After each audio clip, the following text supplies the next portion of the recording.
Assalomu alaykum aziz yurtdoshlar. Sağ zamanımızda bugün Qoraqalpog'iston Respublikasi To'rtko'l tumanida red tadbirlari, ya'ni Chistoni 25-aprel.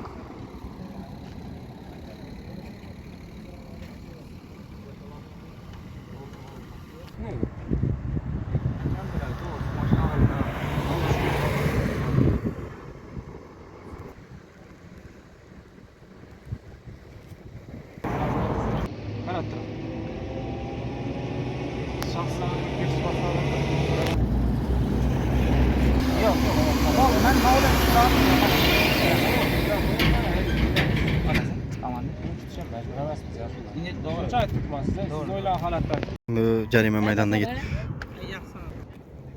Şu an Avtospark avtotransport vositasi jarima maydonchasiga yetib borar ekan.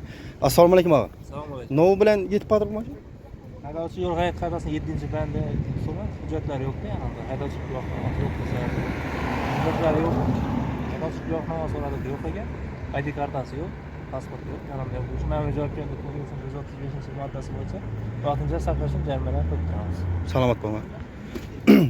Yo'l harakati qoidalarining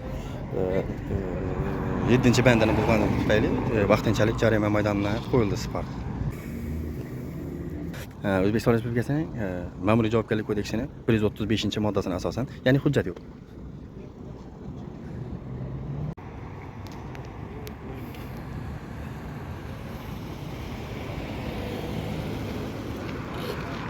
Assalomu alaykum.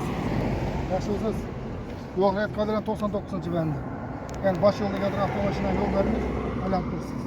10ga qayrilmoqchi yoki to'g'ri o'tmoqchi bo'lganda siz yo'l berishingiz kerak edi. Svetoforning yashil isharasini chorrahaga kelaysiz, bir girdingiz, to'g'rimi?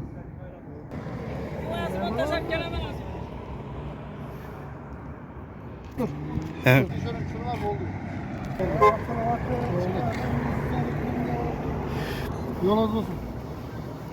Yurtdoshlar, red tadbirlarimiz o'z nihoyasiga yetdi. Sog' bo'linglar, salomat bo'linglar. Sekretniy chat kanalimizga obuna bo'linglar.